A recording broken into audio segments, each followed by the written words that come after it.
I think after COVID, we saw a good thing, which is a lot more attention devoted to capacity building. We also saw a lot more government and large industry players come in as well. And at the same time, I think we also saw a lot of not just ex-Conjunct alumni, but people who had seen the model and people who had experienced the model before. They also helped to start their own initiatives as well. Welcome to Brave. Learn from Southeast Asia's best tech leaders. Build the future, learn from our past, and stay human in between. No BS on success. I'm Jeremy Au, venture capitalist, serial founder, Harvard MBA, science fiction nerd, and dad of 2 daughters. Every week, we debate startup news, interview changemakers, answer listener questions, and share personal insights. Join our movement of over 40,000 members and get transcripts, resources, and community at www.bravesea.com. Stay well and stay brave. Hey JC, really excited to have you on the show. Hey Jeremy, good to be back again. I remember I was actually your first podcast guest all the way back when we started out. It's been amazing to see how Brave has grown. Yeah, you were my first guest in April 2020 in the midst of the lockdown. And I wanted to start a podcast just for fun. And you were so kind to be my first guest. Yeah, no, it's really nice. I remember back then we were trying to decide on the topics, we were trying to think about it. And I was thinking, wow, okay, this is an interesting way to start a podcast in the middle of a lockdown.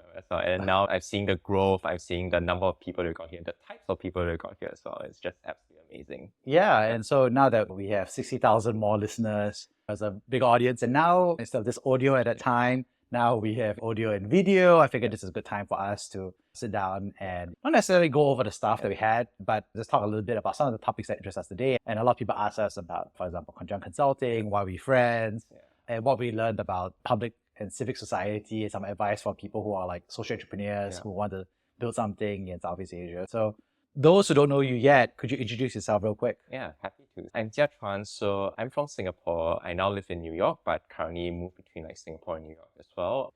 So I started my career in the Singapore government. I worked in a variety of roles, from defense to social funding to also working on digital identity and digital payments products. Some of the products that you see nowadays that are used every day in Singapore, like PayNow and SingPass, I was one of the people that were helping to steer the business direction for as well. And after that, I moved on to Google, where I currently work on the trust and safety team as well, working on policies to make sure that our AI products remain safe, that our user-generated content products are safe as well, fighting misinformation, deepfakes, and other issues like that. We are able to look, of course, at our past podcast together, episode number 1, I guess, if they want to hear some of your history. But I want to recap some of that. And I thought it was interesting because we first met at the age of 15. We were both at the creative arts camp, right? We've known each other for more than half our lives now. Half our life. Yeah, so we were in 2 different boys' schools. And honestly, at that point of time, I thought your poetry sucked. It's okay. I thought your poetry sucked as well. Because of different styles. It's okay. We made each other better. That's the point. We had 2 very different styles. Yeah. Because yours was like more like the haiku, landscape, painting. And mine is the visceral, emotional, emo boy. So that's the thing, right? In our teenage years, and we were trying to figure out like where we got on in our lives as well. But I think what's really interesting, that was the first time that we met. But beyond after that, I think we moved on to like very different fields and yet kept bumping into each other again. So the next time after that was actually in the army, right? Yeah. Where I think our different strengths actually complemented each other. Yeah, we should talk about that. Because I remember I was like walking into the auditorium and I was just like, we just got transferred into this new commander training program. And so I was just like, it's like first day of school all over again when you don't know anybody. I walked in and I saw you and you waved at me very happily. Yeah. And I was like, damn. I wasn't happy because I was like, I know you, but I don't know you. I was just trying to remember, like, hey, that's the guy with the bad poetry, but he's coming back in. So now I have to be his roommate? Yeah, like, oh, damn. Yeah, so that's the part I didn't know. So I was like, you waved at me and I walked in. And then later on, we turned out to be roommates because we had the same stack rank by NRIC, right? So we both had to be in the beds next to each other. And at early days, I was just like, but it worked out well. I think we became really good friends. I think bonded together by common experiences. I think that's the thing. And I think I remember even at that time, we were talking about what could the future do. And I think I remember you at that time actually talking about what you wanted to do, create impact for the society, which I think found its expression. You know, that struck me because I thought, here's someone who thinks a little bit differently, who thinks that, it's not just something that, you want to make profit, you want to make money at the end of the day, but you care deeply about society. I think that's something that I've always admired about you as well. And I think that's why after we came back from college, we were like, when I think we were initially just chatting up and catching up and this idea to start social impact consultancy, which eventually became Conjunct.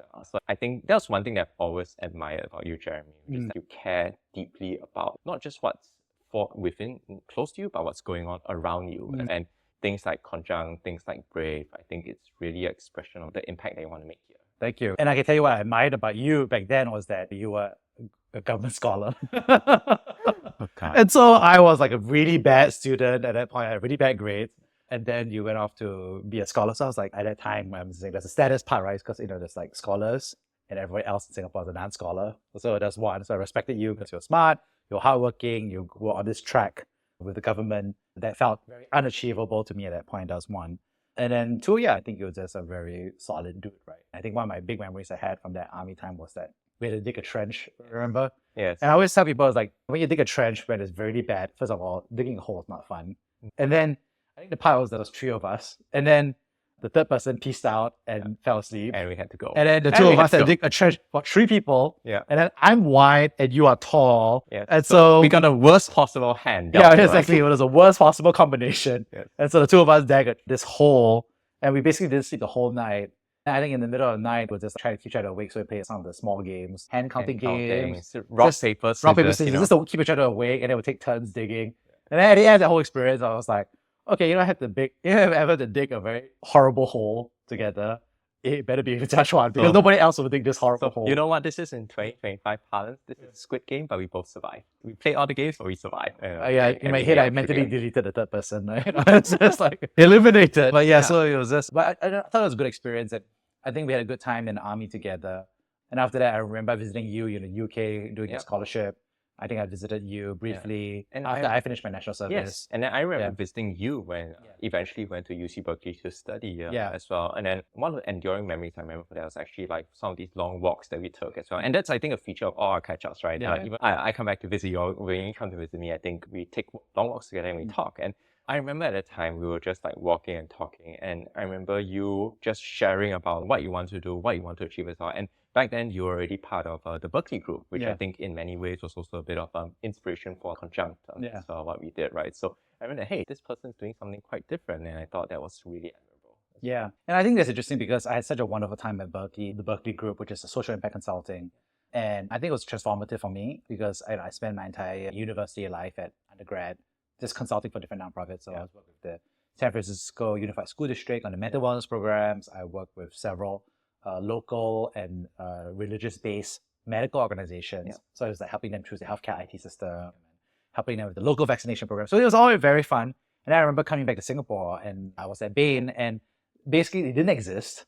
And then I started brainstorming with you and then I was like, hey, it doesn't exist. And then it was just so nice. Should we go do something about it? Yeah, we were like, hey, we should do something about it. And we actually built it, which is probably the worst decision I've ever made in so fast. Because I thought it was going to be very simple. It took us like years of our lives building this thing. So if you think about the origin story of like Conjunct, right? I'm just reflecting on it a little bit and I'm thinking about the kind of like ways that we try to conceptualize it. I think part of it is also the Berkeley group, but part of it is also my experience with Isaac in London, where I think there was a lot of college students or there were a lot of young people who wanted to do good, but I think they didn't know where to put their direction towards. And at the same time, they want to acquire real life experience as well. So they want to really make sure that even though they were doing good, they were also doing well for themselves as well. So Isaac gave an opportunity for them to do some of these like job placements or internship placements with like companies as well. So I like to think that I think Conjunct was a bit of almost like the Berkeley group, your experience with the Berkeley group, my experience with Isaac, but also our experience seeing, what we wanted to do for Singapore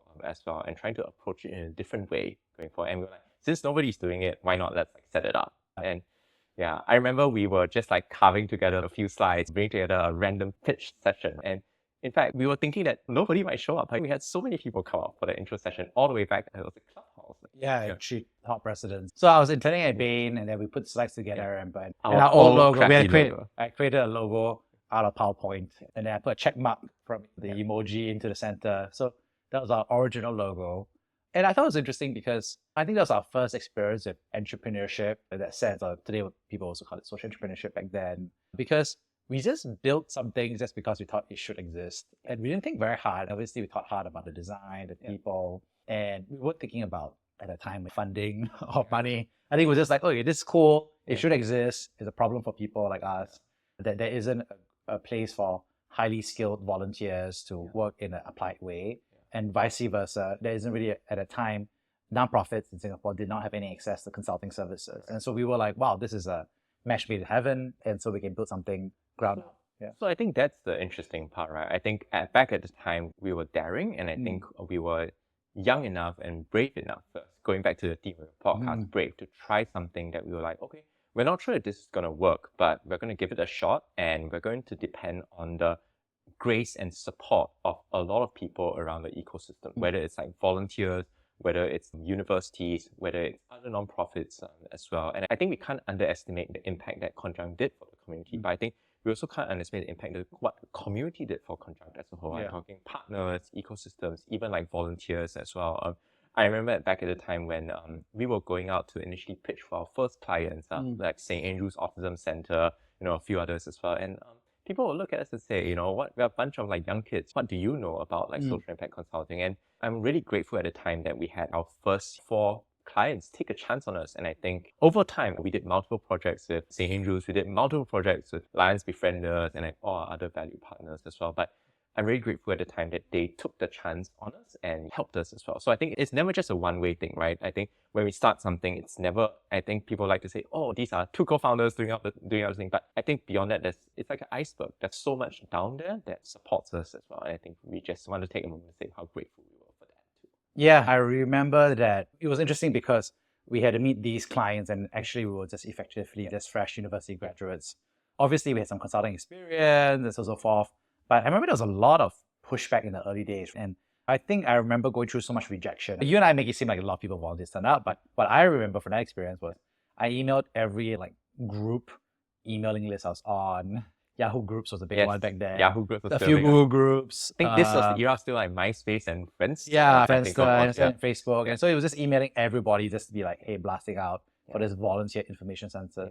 And obviously, I think out of like thousands of people message. I think the first group was like around maybe 40 folks was in a room. And I remember people just asked questions like, this wouldn't work. I think we had only like 10 folks roughly volunteer. And out of the group, maybe only 2 or 3 actually. Yeah. But I think there's some great people. So there's like Claire Lim was one, David Tien. Some people just really stepped up in those early days to help us think it through. And yeah, we made such a crazy set of mistakes. I think we had to build organizational charter. And then we had fired our first lawyers because it was horribly done and it never happened. So I think we had to find out all these like twists and turns like going on. Should we register as a CLG? That kind of like thing. So incidentally, after we did all this stuff, and then now I find people coming up to me asking like, hey, should I register as a society or CLG for these community initiatives that I'm starting? And I think that's something with the benefit of hindsight, we can advise them on like that path as well. It's almost you learn, you don't die, and then you try again at the end of the day. So yeah, that was really eye-opening, at least in those early years. Yeah, I think maybe what we should do is we should actually do some separate like tactical pieces of debates on all these questions in a future episode. But I think what's interesting is that you also mentioned the idea of like bravery, and I also felt like we were very naive at that point of time because we had no idea it was so hard. I think obviously getting rejected sucked, but at least at that point I was just like, hey, I'm just looking for consultants and volunteers to help out. The charity clients also, the rejection didn't really hurt as much because obviously we were new. So if I didn't feel that bad, we're like, we didn't believe ourselves sometimes. So it was like, hey, if they reject us, we're like, it's not that bad. And also I think the charities, the VWO, actually very kind. So even when they said no, they were always very kind by nature. So they were never like harsh.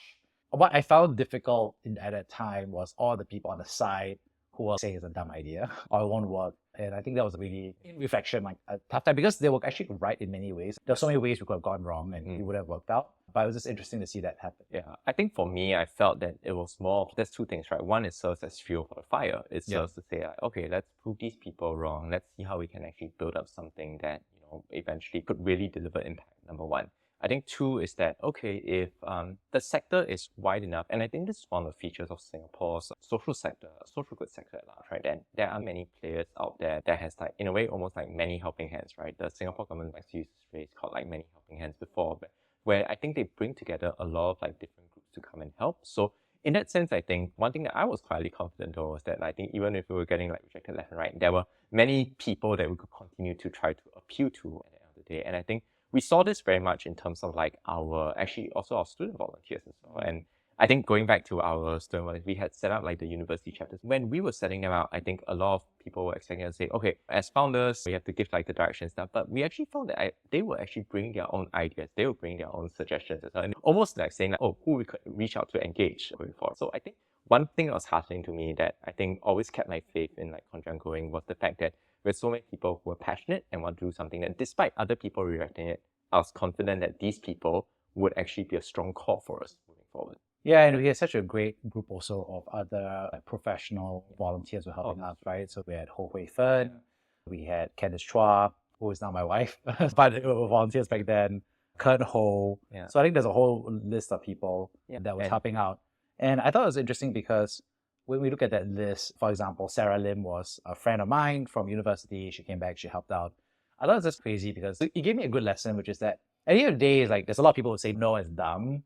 But if you have 2 or 3 people who believe in you, then you just need to tighten your mental horizon to that smallest possible group, which is like just work on this very small tribe of people who believe, and then just get shit going in this. I think that's the part that you get the stuff done, and then you don't need to know that 10-year, 5-year future, but it's like what's in front of you, just get it done. What is the next step? So that way you tune out all the criticism. And obviously it is a bit weird because there's some sort of level of permeability, right? Which is what is the right amount? Because criticism isn't wrong, it's just negative in that sense. So, and it can be a learning lesson, it can be a good feedback. So there's an interesting dynamic where you have to balance like your bubble, where you have to count on the inside to stay strong, keep going. But you actually have to let enough of it come in and translate it positively so that you're able to work on that feedback. And if I think about the arc of Conjunct, as we saw over the past like 15 years as well, our models continue to evolve and shift as well. But you're absolutely right, I think, in terms of we have to listen to like feedback from, because the sector itself, the social goods sector in Singapore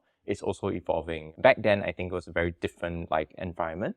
And there was this government intervention in terms of our government funding available for some of these, how to put this, like operational or consultancy improvements. Now there's a lot more like funding, there are a lot more organizations in the space as well, right? So we also have to think about what is ultimately Conjunct's value proposition at the end of the day. And I think that part is really, you have to think about like how people give feedback to you, think about how that role is as well. But you're right about like letting some of that in, and then at the same time, understanding what your core values are at the end of the day. Yeah, and I think you're totally fair about what we brought to the table at that point. I think there were 2 major pieces, right? I think the first thing I did was, and I think that's the part we will focus on, was pioneering the use of consulting services to augment some of the decision making for organizations. So we were working on the donation strategy or customer segmentation or kind of like services delivery efficiency. So I think we work on those projects. And so we were the first, I think they called it capability builders or capacity builders. Capacity builders, at that time, because nobody knew what to call us. And on the other end, of course, for us, we were actually a talent ladder to help people climb the ladder from augmenting their skills on a volunteer basis, but building out the skill set for passionate idealists who wanted to eventually join the social sector or be a societal and civic-minded leader. So these were the 2 pieces, and I think those were always in tension. But I think on this side, you mentioned government funding as well. One really big point we got support was National Volunteer Center. Lawrence Lee was in charge, and they got us the new initiative grants. I remember you and I were going there to pitch, and we were listening to Geeks in the Pink, which was our old Jason Mraz song that we used to listen to on army road marches to jazz ourselves up. And I think that was $100,000. I think it was about 100,000. Yeah, around there. That was like absolutely key to helping us like get that initial hum going. It was transformational at that point. And I think ultimately we had to like figure out how we had to evolve based on that. So I think one thing that Conjunct had to think about was ultimately what the model would be like going forward, right? Again, we evolved our model because volunteers have a lot of passion and a lot of heart for the sector, but ultimately you can't always rely on volunteers as a whole to continue over a 5-10 year period as well. So I think we had to evolve in response to that as well. And good thing was that the support from ecosystem partners like MVPC, like Topboard, all of these organizations, they really help us to think a little bit and try and sharpen our focus as to how we wanted to build ourselves as a sustainable organization if we could. And I think the sustainability part, I think the part that we found easier compared to a lot of other organizations was actually the talent side, because we had this very wide pyramid. We were very intentional to be like, okay, it's not like this top of the pyramid, whatever it is, but we need to build many stages at each station. We assume that there's a very high attrition, right? So the way I always thought about it is like, okay, there's a core, but the next level needs to be at least 2 to 3 times larger. Then the next day it has to be 2 to 3 times larger, because this is not like a high paying MNC job where everybody stays by default because high pay, etc. Then you can afford to be a little bit more even diamond shape or even like a rectangular piece where everybody has that, I guess Japan style be like a rectangle, right? Because in the sense that everybody stays forever, supposedly. But you need to have a very wide base and you kind of, whoever goes to the next level, you help them go up. So I think that's the talent side we solved. But I think for us, I think the financial side was something that we spent a lot of time debating, right? And I think at the start, we actually had taught ourselves as a society that we became a charity that we were working towards, our company limited by guarantee, which was, and then eventually we were like, okay, this is a social enterprise that we work towards. And I thought it was interesting to see the evolution of language. And so I think it's in a way like rooted ultimately in the tension between both, I think, business model in terms of organizational sustainability and the impact that we want to create. Even as we talk about, okay, we have to try and create impact for others, we also have to make sure that we are sustainable ourselves as well. And I think we saw the first kind of like big turning point, I would say, somewhere around like after 3 to 4 years after we launched as well. I think this was when the initial batch of like volunteers that had really worked with us created a lot of impact and stuff. They obviously everyone grows up, right? I think like life changes happen, people get married, people advance in their careers as well. I think there's a kind of like a future and people like move towards the future. So I think the first batch of volunteers were saying, okay, I may not be able to devote that much time to Conjunct and I would want to do like other things as well in life. And that's completely fine from our end. I think then the question is we have to really think about what made a sustainable model for us, which was why we started shifting towards more like a fee-based model. I think you were involved in some of the early discussions like around that as well. So I think that was one of the big shifts that we were seeing as well. So yeah, and it was a struggle for us because as a capability builder, we never got the exact words all figured out at that time. But there wasn't clear pots of money from the government or even from a foundation perspective for this, because a lot of it was allocated towards direct programming. So it would be like, hey, I need to support children or elder care and stuff. And even the public donations were very much cause-based as well. And obviously a small percentage of that will go to indirect allocation. But for us as an organization that was entirely based on augmenting or lowering the cost of these nonprofits, it was tough. And I remember going to this pitch, and it was nice of them in retrospect, but it was a philanthropy advisory group. And I just lost it. I was just so pissed. And obviously now in retrospect, I regret it because they meant well and they were giving feedback and they were trying to tell us like, hey, we should convert from consulting towards something more direct. But I was like, the whole point of Conjunct Consulting at that point was to provide that support. And I remember almost being on the verge of tears, but also being angry, and wrapping up the meeting and walking out. And obviously now today, if I'm older, I would probably take more of a chill pill. I probably wouldn't have some of that emotion in me. But I just remember that. And I also understand that they meant well, but it was just a very frustrating moment because there was never that clarity. I think the Singapore social good ecosystem has done over the past few years is that there are many more channels available for such funding. I think people are also starting to recognize the importance of capacity building, right, for nonprofits and social good organizations. I think they're starting to realize that you can't just focus on the front end, which is the delivery of care, the delivery of impact services, but the back end in terms of building your efficient operations, making sure that your organization runs well is equally as important. So I think we're seeing actually that shift, and I hope that Conjunct had played a little bit of a part in highlighting the importance of the shift as well. And I think it is also to the credit of our volunteers, our staff back at the time, and also to the partners that we work with that helped to educate that shift a little bit. So that's one thing that I'm actually happy about. And right now, if you look out on the government websites, you see a lot more avenues for funding. You see a lot more organizations, whether it's Better.S, whether it's like Champions of Good from NUPC, that are pushing the importance of this capacity building. And so that's something that I think I'm actually very happy about. Yeah, and I think it's interesting because we were looking at the role models in the US, like Taproot Foundation was a big inspiration for us in terms of working with this. And I think in Singapore, we were at the forefront of, at the time, they called it skills-based volunteerism, which is, I think, on the volunteer side. And then the other side is capacity building. And I think I would say that we actually played a really large part in it because we spent so many talking to stakeholders in the government, remember, that was just asking us questions about, does it work? Does it help? Do these nonprofits, are they benefiting from it? What kind of support do they need? And I think structurally, I think the awkward reality of it is, yes, I think there's a lot of help needed because if you look at the social sector, and I define social sector between the nonprofit side and the social enterprise side, like the truth of the matter is that the people who believe in that cause are very passionate.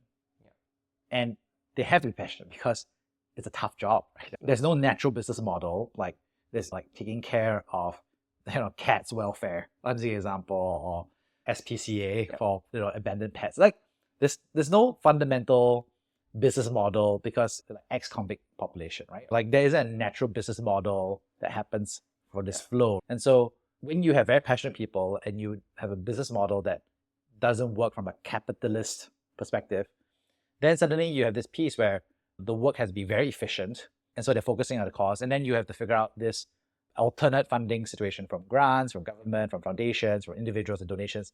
And that actually creates a lot of complexity because in contrast, like if you want to write a children's book, it's very simple. You write a children's book that parents want to buy, then it works. The wheel spins really quick. Exactly. Yeah. And I think that's, if I think about that a little bit as well, right? So I think the second arc of Conjunct in terms of figuring out the business model was one thing on reflection where I felt that we could have done a bit better on as well. I think one of the reasons why we were actually severely hurt by COVID, because back at the time, if you remember, social distancing measures made it very hard for people to gather, meet. And I think as a consultancy kind of business, face-to-face interaction is important. People value for the services they provide. Fast forward on 5 years beyond our first initial shift from charity to social enterprise, I think one of the key reflections we were confronted, and COVID forced us to confront that as well, was like, okay, is this something that is truly sustainable? Would it be better, for example, if we went all the way back to a volunteer model without staff, right? Simply because I think like nonprofits and the social good sector will be like, okay, our priorities are fighting COVID, making sure that people are taken care of. Do we really have the funds and the capacity to focus on still improving our back-end operations? So I think for us, that was something that we really need to think about in terms of our business model as well. I think that's, if you look at again at the arc of like Conjunct a few years, right, there another point where we were forced to reflect on what model at the end of the day would be better, I think, for society as a whole, right? And for our volunteers, for our staff, for like people within Conjunct too. Yeah, I think if we look at the nonprofit side, I think there were three major trends that was happening. First of all, obviously, there was more consolidation. And that was something that I remember we were debating with the government about. There used to be a lot more nonprofits, but a lot of them basically got consolidated. So there were fewer, if you look at the shape of those, the funding and everything.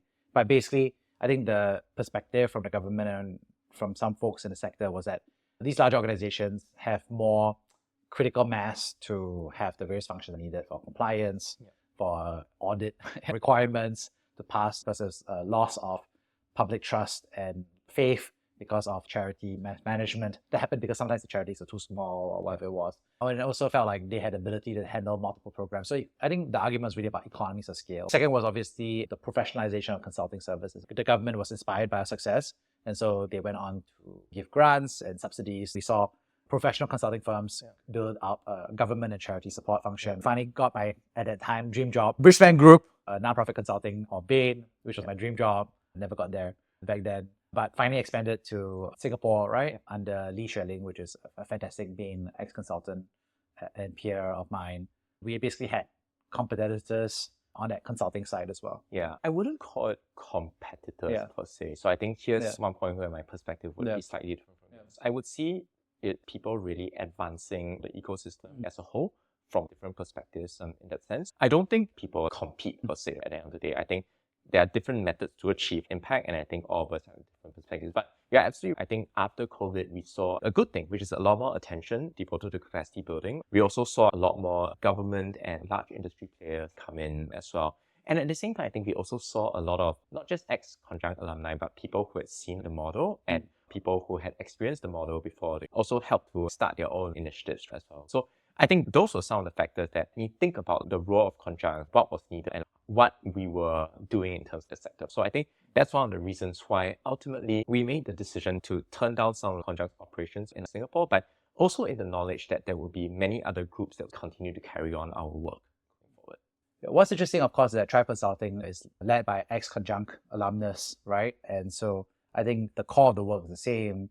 They're still working with professional volunteers, student volunteers, still consulting for charities. So in effect, I think the work continues by function, by substance. It's just under a different name. So it's been interesting to see that happen as well. Yeah, I think the part where, and if I can take this as really a moment like personal reflection for, right, is that I think one point that I've been trying to make when discussing with you is that I think there are many ways to create impact as well, right? Whether it's through individual volunteers coming up to do impact, a student who wants to do something better, or a professional who says you want to give a little bit of your time to make something better as well. So for me, what I really felt valuable was not so much the name or even the persons that are like leading the charge, right, in a sense. I think it's the fact that people have seen the viability of this model. They continue to devote time and attention and effort to it as well, whether in a professional student capacity. So I think that's one thing that I'm really grateful for, right? If I look back across the tens of thousands of students that Conjunct had trained, if I look back across the many professional volunteers that have given their time and effort to do this, I'll always remember the stories of people who actually said, oh, I'm going to pull a few extra hours just for Conjunct in the evenings. I'll remember the students that I talked to who came back on the weekends to like give their time and effort to Conjunct as well. I think it's two feelings in my mind. I think one is a feeling of immense gratefulness. I think Singapore managed to actually be able to continue on this work as well, right? So I think I'm grateful for that. And number two, I think the admiration and the dedication of all the people who are still continuing to do this work as well. It is not an easy job. It is one that demands a lot of time and a lot of effort, and to some extent often goes unnoticed as well. But ultimately doing that is one thing that I've been very grateful for the past 10 years or so, and I'm very, very happy that the ecosystem has allowed organizations like Tribe, but also other organizations as well, to continue to exist as well and do good work. Yeah, I think one thing that I reflect is that after moving back to Singapore and been working in VC as well as startup executive life, is actually meeting to many Conjunct alumni. So I think there's so many folks who are now dispersed across government, across the social sector, across also startup and VCs as well, who are really doing some incredible work as well. I think the alumni network has been really tremendous, and I think it reflects a lot about how Conjunct really did a good job. I think the super strengths was really in identifying talent and then grooming them and nurturing them and helping them get to the next level. Yeah, absolutely. And I think that's one of the parts that I'm proudest about as well, as I'll see our various alumni grow through that. Yeah, I think there were always bumps and there were always forks in the road as well that we could have learned from. I think secondly, the social sector have changed as well. And us continuing to our hands in the work of our successor organizations felt like the right move for me. So I think that's something that I'm grateful for. And I think the alumni network is one thing that we can always depend on to support our successor organizations wherever they come from. Now that we've gone through, I think obviously this arc, and obviously we continue to be quite plugged into the social sector. And one thing that I often get asked about is, do you have any advice for people who want to make a social impact, social entrepreneurship, etc.? Any advice or reflections? So I would just say 3 points over here based on my experiences with Conjunct, but I think also seeing like models across the world as well. The first one is, I think, go into it for the right reasons, right? Have a clearly defined like purpose and task as to what you're trying to accomplish, and really try to like understand why you're doing it. I think a lot of work in this field is often thankless. It needs a lot of effort. It needs a lot of work behind the scenes as well. And I think understanding like why you're doing this is something that was just even during the deepest, darkest times as well. I remember there were times where honestly Conjunct was also facing its own issues as well. And I think what kept me going was because I saw the passion of so many volunteers and so many staff that I think like really dedicated themselves to the cause as well. And I think that convinced me that that was the right reason as to why I was doing this going forward. So I think that's one. I think the second thing is to balance, I think, your own sustainability together with the causes that you're serving as well, right? I think sustainability is often a word that we talk a lot about in terms of working with other organizations, but making sure that our organization is sustainable in terms of a human point, a financial point, and an organizational health like viewpoint. I think that's something important. I think we often have this time where in the rush to take care of others, we sometimes forget about ourselves as well. And I think making sure that we have a good foundation, we have a good kind of like ability to take care of ourselves is extremely important. So I think that's the second thing. The third point that I'll make is that I think to find allies and like partners within the ecosystem.